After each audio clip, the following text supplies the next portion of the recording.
Good morning, students. Today I'm going to continue with where we have left, and that was about we were discussing about covalent bond in the previous video. और मैंने आपको VSEPR theory के बारे में बताया था कि कैसे वेस्पर थ्योरी से अलग अलग मॉलिक्यूल्स की शेप को डिटरमाइन किया जा सकता है. So in this video, first of all, I'm going to give you some examples how to apply the Vesper theory. So let us take example of BRF5.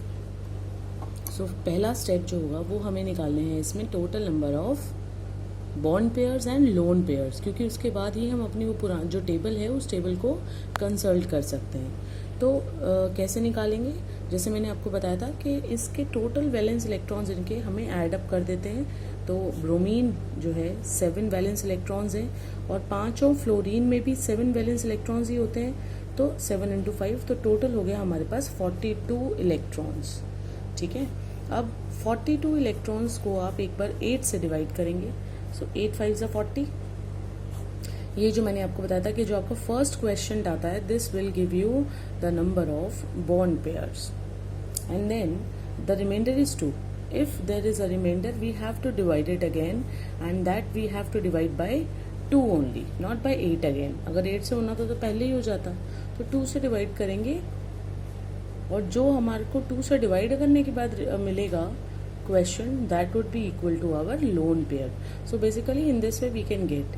तो ये हो गए हमारे 5 बॉन्ड पेयर और 1 लोन पेयर. ये जो अगर आप इसको देखोगे तो टोटल 6 हो गए हैं, यानी सेंट्रल एटम के आसपास 6 एटम्स होने चाहिए थे, उनमें से एक लोन पेयर आ गया है. इसको जब आप टेबल से टैली करते हो, ठीक है, then you will find that it must have square pyramidal shape. That is, bromine is attached with 5 fluorine and 1 is the lone pair. तो ये शेप जो है ये कुछ इस तरीके से आपको नजर आएगी. ठीक है, जिसमें 4 फ्लोरीन एक प्लेन के अंदर है और एक फ्लोरीन एटम प्लेन से अबव है.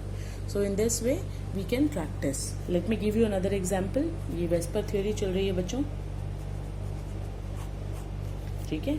एक और एग्जाम्पल एक ही बताती हूँ मैं आपको. से SiCl4.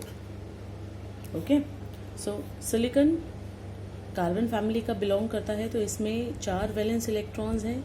क्लोरीन जो है वो फ्लोरीन सब में ही आपके 7 इलेक्ट्रॉन्स होते, 7 into 4 कर दिया, 4 क्लोरीन एटम है.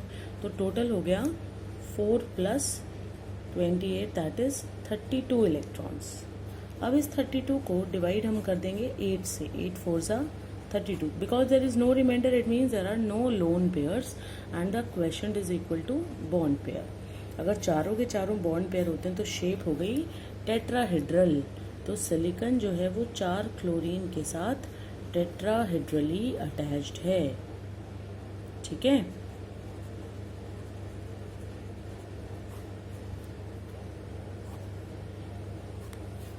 So in this way you may practise for different molecules. So now जैसे मैंने आपको बताया था कि वेस्पर थ्योरी के कुछ लिमिटेशंस हैं. लिमिटेशंस जो है सबसे बड़ा क्वेश्चन यही था कि कैसे कोई इलेक्ट्रॉन पेयर जो है वो मॉलिक्यूल की शेप को डिफाइन कर सकता है, या कैसे वो रिपल्शंस होती हैं और रिपल्शंस जो हैं वो किस तरीके से मॉलिक्यूल को स्टेबल भी बनाए रखती हैं. इन सब क्वेश्चंस को आंसर करने के लिए कुछ नई अप्रोचेज जो है कोवेलेंट बॉन्ड की सामने आई, जिनमें से मेन थी वैलेंस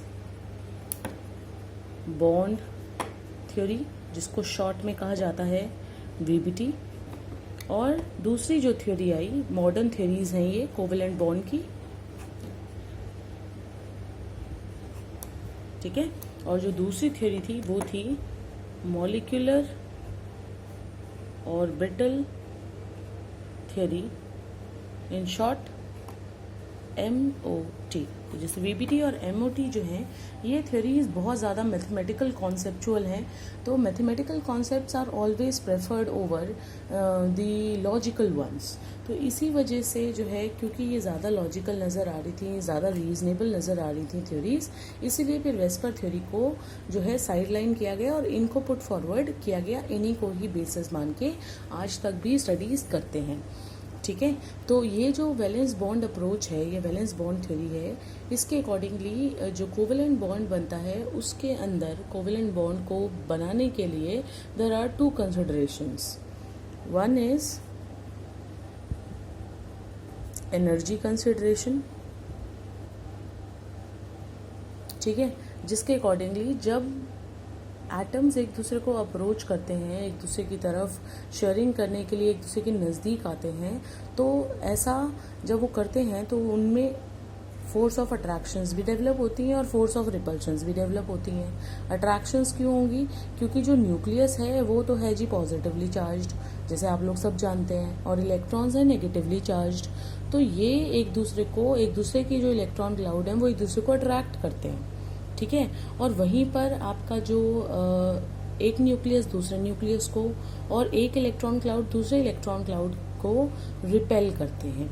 जैसे अगर हम इस तरीके से इसे रिप्रेजेंट करें कि suppose this is the nucleus which is positive और यहाँ पर आपका जो इलेक्ट्रॉन क्लाउड है एक एटम का, ऐसे ही आपका सपोज दूसरा न्यूक्लियस और इलेक्ट्रॉन का दूसरा क्लाउड है।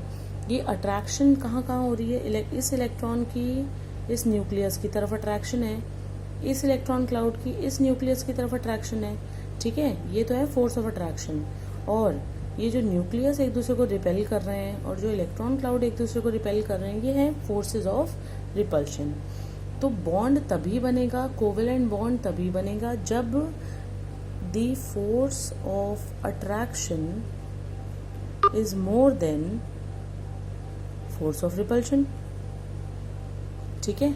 तो इस बेसिस को मान करके कौन से मॉलिक्यूल एग्जिस्ट करते हैं और कुछ मॉलिक्यूल जैसे हीलियम 2 या नोबल गैसेस क्यों नहीं बनते, मॉलिक्यूल्स की तरह क्यों एग्जिस्ट नहीं करते, इन सब क्वेश्चंस को आंसर करने में वीबीटी वाज सक्सेसफुल।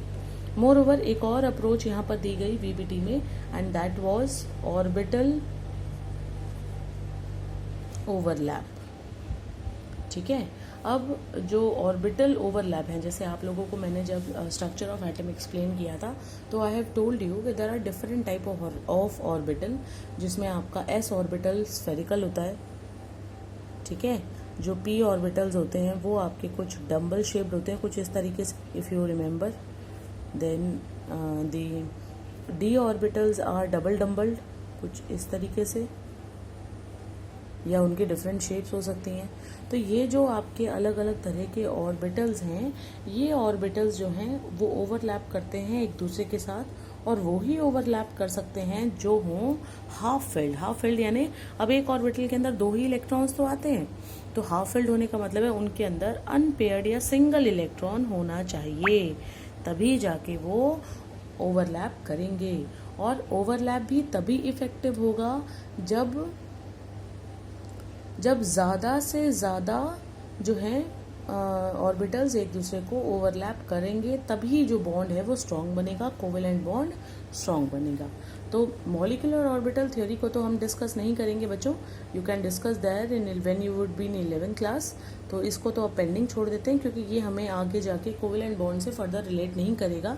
मतलब रिलेट तो करेगा ही नो डाउट, लेकिन जितना आपको पढ़ना है या जो आपका लेवल आपको अचीव करना है, उस लेवल तक जाने की यहाँ पर ज़रूरत नहीं है। लेकिन ये हम पढ़ेंगे क्योंकि ये हमें फिर आगे जाके हाइब्रिडाइजेशन और टाइप ऑफ कोवेलेंट बॉन्ड से रिलेट करता है। तो ऑर्बिटल ओवरलैप जो है वो कैसे इफेक्टिव होंगे, now let me show you.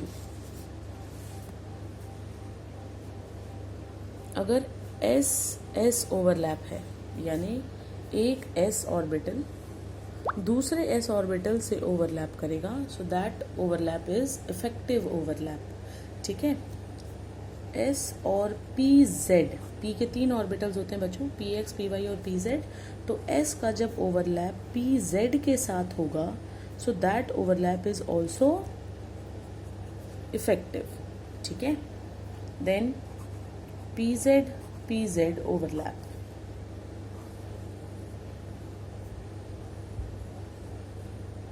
Again is effective, ठीक है। नाउ पी एक्स ओवरलैप,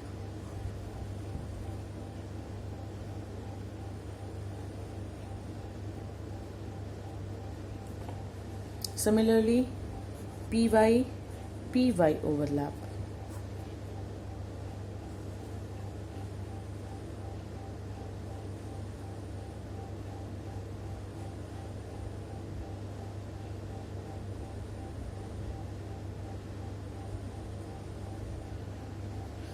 ठीक है, तो ये सारे जो ओवरलैप्स हैं they are considered as effective overlap. अभी हम एस और पी की ही बात कर रहे हैं, डी तक पहुंचे नहीं हैं, तो ये सफिशिएंट है ये बात को क्लियर करने के लिए। ये जो ओवरलैप्स हैं ये आपके इफेक्टिव ओवरलैप्स हैं। और जो आपके नॉन इफेक्टिव हैं, नॉन इफेक्टिव कैसे होंगे, यानी कि अगर आपने एस को और पी एक्स या पी वाई के साथ आपने ओवरलैप कराया,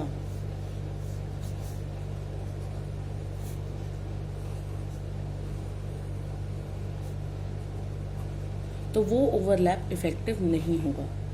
पी एक्स और पी वाई का जो ओवरलैप है ये भी इफेक्टिव ओवरलैप नहीं है। इसी तरीके से पी एक्स पी जेड का या फिर पी वाई पी जेड का, दीज ओवरलैप्स आर इनइफेक्टिव। ठीक है, ये ओवरलैप्स होंगे ही नहीं। So we can say that कि ये जो ओवरलैप्स हैं, यहाँ से एक पिक्चर और यहाँ से सामने आती है कि जो ओवरलैप है, अगर हम जेड एक्सिस को, if we assume z axis as internuclear axis, जो एक्चुअल में होता भी है, माना जाता है कि z एक्सिस जो है वो इंटरन्यूक्लियर एक्सिस है, यानी न्यूक्लियस में से पास हो रही है। तो आप देख सकते हो कि जो आपके इंटरन्यूक्लियर एक्सिस अगर इस तरीके से जा रही है, तो कुछ ओवरलैप तो इंटरन्यूक्लियर एक्सिस के लॉन्ग हो रहे हैं और कुछ हो रहे हैं इंटरन्यूक्लियर एक्सिस से परपेंडिकुलर। ठीक है, so on this basis we can have two types of covalent bond. What are the two types of covalent bond? One bond is known as sigma bond and another one is known as pi bond. Sigma bond कौन सा? Along internuclear axis. Pi bond कौन सा? Which is perpendicular to internuclear axis, या ऐसे भी लिखा जा सकता है which takes place sideways due to along internuclear axis, and this is sideways overlap, not along internuclear axis. ठीक है, तो आप इनमें से छांट सकते हो। आपके जो एस वाले हैं, पी जेड वाले हैं, ये आपके यहाँ पर आ जाएंगे, S S, P Z, S P Z, they are all forming sigma bond. ठीक है, and जो sideways थे px and py they are going to form the pi bond. Sigma bond जो है वो इंडिपेंडेंट होता है, इंडिपेंडेंट मतलब अकेला बन सकता है, लेकिन pi bond is not independent, यानी without formation of sigma bond it cannot exist। यानी बनेगा तो पहले सिग्मा ही बनेगा, सिग्मा बनने के बाद अगर चांसेस हैं तो पाई अगर बना सकते हैं तो पाई बना लें। ठीक है, लेकिन आप सोचेंगे सीधे पाई बॉन्ड बन जाए, सिग्मा बने ही नहीं, ऐसा कभी भी नहीं होगा। ठीक है, देन जो आपका सिग्मा बॉन्ड है ये आपका ज़्यादा स्ट्रॉन्ग बॉन्ड होता है, क्योंकि ओवरलैप हमेशा आप देख रहे हो बहुत ज़्यादा है, बहुत इफेक्टिव है। जितना ज़्यादा इफेक्टिव होगा उतना बॉन्ड स्ट्रॉन्ग हो जाएगा। लेकिन पाई बॉन्ड कंपैरेटिवली होता है वीकर। ठीक है, इतना स्ट्रॉन्ग नहीं होता जितना कि आपका सिग्मा बॉन्ड होता है।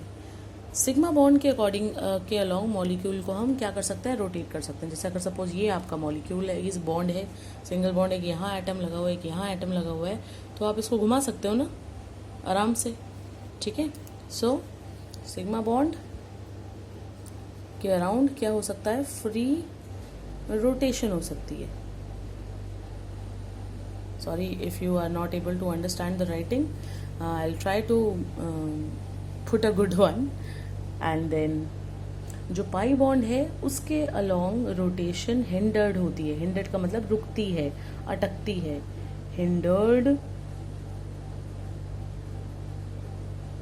रोटेशन, ठीक है। So from here we have got that there are two type of covalent bond, और दोनों में से स्ट्रॉन्गर कौन सा है? सिग्मा बॉन्ड है, ठीक है। सिग्मा बॉन्ड कब बनता है? इंटरन्यूक्लियर एक्सिस के अलोंग बनता है, इंडिपेंडेंट होता है। ये सभी ओवरलैप जब भी होंगे, एक का एस ऑर्बिटल दूसरे का एस, या एक का पीजेड दूसरे का पीजेड, जब ओवरलैप करेंगे तो बनाएंगे सिग्मा बॉन्ड। अब जैसे फॉर एग्जाम्पल बात करते हैं नाइट्रोजन की, ठीक है। तो नाइट्रोजन कैसे बना है? नाइट्रोजन के एटम से। नाइट्रोजन एटम की इलेक्ट्रॉनिक कॉन्फ़िगरेशन लिखें अगर, तो it will be 1s2 2s2 2p3, right. अब हमें इनर शेल से कोई मतलब नहीं, हमें सिर्फ आउटर को देखना है, 2p3 को देखना है जिसमें ओवरलैप होगा। तो ये 2p3, 2p के 3 ऑर्बिटल हैं। कौन कौन से ऑर्बिटल हैं? आपका 2p हो गया 2pz, जिसके अंदर सिंगल इलेक्ट्रॉन है। देन 2px है, इसको भी यहीं बना देती हूँ, इसके अंदर भी एक इलेक्ट्रॉन है। और आपके पास 2py भी है, जिसमें एक इलेक्ट्रॉन है। तो जब ये ओवरलैप करने के लिए दूसरे नाइट्रोजन एटम के पास आएगा, तो सबसे पहले pz का ओवरलैप होगा अपने सिंगल इलेक्ट्रॉन के साथ, ठीक है।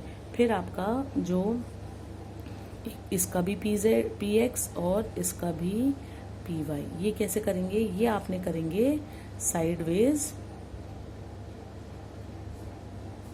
ओवरलैप, ठीक है। x वाला x के साथ ओवरलैप करता है बच्चों, और y वाला y वाले के साथ ओवरलैप करता है। तो ये तो इंटरन्यूक्लियर एक्सिस के लॉन्ग हो गया, तो यानी नाइट्रोजन और नाइट्रोजन के बीच में बन गया सिंगल बॉन्ड, यानी सिग्मा बॉन्ड, ठीक है। और ये जो साइडवेज ओवरलैप हुए, कितनी ओवरलैप हुए? बेसिकली 2 हुए ना, एक ही ऑर्बिटल एक ओवरलैप करता है, तो 2 बॉन्ड और बन गए, यानी नाइट्रोजन और नाइट्रोजन के बीच में triple bond, triple covalent bond exist करते हैं। तो ये जो है इस तरीके से हम एक्सप्लेन कर सकते हैं कोवेलेंट बॉन्ड के टाइप्स को, और इस तरीके से हम कोवेलेंट बॉन्ड को और अच्छे से समझ सकते हैं। अब बात आती है शेप्स की, ठीक है। तो वैसे तो जो वैलेंस बॉन्ड थ्योरी थी वो, सॉरी, आपका जो वेस्पर थ्योरी थी, ये वेस्पर थ्योरी ने शेप्स को एक्सप्लेन किया ही था, लेकिन जैसे बताया कि इलेक्ट्रॉन्स की एग्जिस्टेंस होना किस तरीके से कि वो इलेक्ट्रॉन पेयर बनाएंगे और इलेक्ट्रॉन पेयर एक दूसरे को धकेल के शेप को प्रोवाइड करेंगे, ये कोई बहुत ज़्यादा लॉजिकल चीज़ नहीं थी। और इसी वजह से जो है एक नया कॉन्सेप्ट दिया गया था बीबीटी में। तो इसी वैलेंस बॉन्ड अप्रोच को ध्यान में रखते हुए लिनस पॉलिंग ने, ठीक है, एक नया कॉन्सेप्ट दिया शेप्स को एक्सप्लेन करने के लिए, एंड दैट वाज हाइब्रिडाइजेशन। तो ये जो हाइब्रिडाइजेशन का कॉन्सेप्ट है, ये सिर्फ शेप्स को ही एक्सप्लेन नहीं करता, बल्कि जो कोवेलेंट बॉन्ड की अप्रोच थी बीबीटी की, उसको भी थोड़ा और जस्टिफाइड करता है। कैसे? जैसे अगर हम बात करते हैं कार्बन की, कार्बन के पास इलेक्ट्रॉनिक कॉन्फ़िगरेशन है 1s2 2s2 2p2, ठीक है। तो अगर इसको अपने बॉन्ड्स बनाने हैं, रिएक्ट करना है, आउटर मोस्ट शेल को देख रहे हैं, 2s2 2p2 हैं, 2s में 2 इलेक्ट्रॉन हैं, 2p के अंदर 2 इलेक्ट्रॉन हैं, ये ऐसे डाल दिया, ठीक है। इसको नाम दे दिया 2pz 2px दे दिया। अब 2py खाली है और 2s भरा हुआ है। ये थी आपकी कार्बन की ग्राउंड स्टेट। क्लियर? जैसे एटम्स अप्रोच करते हैं तो क्योंकि एनर्जी बढ़ेगी, फोर्स ऑफ अट्रैक्शन, रिपल्शंस आएंगे, तो यहाँ से एक इलेक्ट्रॉन उठ के बेटा चला जाएगा इस खाली 2py में। तो अब 2px 2py 2pz और 2s सब हाफ फिल्ड हो गए। अब ये जो हाफ फिल्ड हैं ये बॉन्ड बना सकते हैं, और कार्बन अपने 4 बॉन्ड बना सकता है, ठीक है। लेकिन अब इसी कॉन्सेप्ट को दोबारा से समझो। ये जो 2s है, जो 2px है, 2py है, 2pz है, क्या इन सबकी एनर्जी सेम है? Energy same? इनकी एनर्जी सेम नहीं है, ठीक है। तो जब इनकी एनर्जी सेम ही नहीं है, तो फिर हम इन सबको एक साथ कैसे यूज़ कर लेंगे ओवरलैपिंग करने में? जब सब अलग अलग एनर्जी लेवल के हैं, किसी की एनर्जी कम है, किसी की एनर्जी ज़्यादा है, और ज़्यादा है, और ज़्यादा है, तो फिर ऐसे कैसे पॉसिबल है कि आप सबको एक ही तोले में इसको तोल दो? ऐसा नहीं कर सकते ना। तो इसी वजह से इसी कॉन्सेप्ट को और क्लियर करने के लिए हाइब्रिडाइजेशन का कॉन्सेप्ट दिया गया। लिनस पॉलिंग ने दिया ये कॉन्सेप्ट और ये बताया कि ये जो आपके ऑर्बिटल्स तैयार हैं, रेडी हैं फॉर बॉन्ड फॉर्मेशन या फॉर ओवरलैप, ये सबसे पहले क्या करते हैं, ये आपस में इंटरमिक्सिंग करते हैं, ठीक है। और इंटरमिक्सिंग करने के बाद नए ऑर्बिटल्स बनाते हैं जिन सब की एनर्जी, जिन सब की शेप बिल्कुल एक जैसी है, और इसी कॉन्सेप्ट को कहा जाता है हाइब्रिडाइजेशन। तो what is hybridisation? Intermixing of atomic orbitals of nearly same energy to give a set of new orbitals with exactly same energy and same shape. S orbital spherical, P orbital dumbbell, ठीक है। Overlap accordingly justified नहीं था, लेकिन hybridisation की वजह से ये कहा जा सकता है कि अब ओवरलैप जो होगा वो होगा जस्टिफाइड, क्योंकि सभी की एनर्जी बिल्कुल बराबर आ जाएगी। पहले नियरली सेम लिए थे और अब उनकी एग्जैक्टली सेम एनर्जी के ऑर्बिटल बनेंगे, ठीक है। तो इस तरीके से हाइब्रिडाइजेशन का कॉन्सेप्ट सामने आया।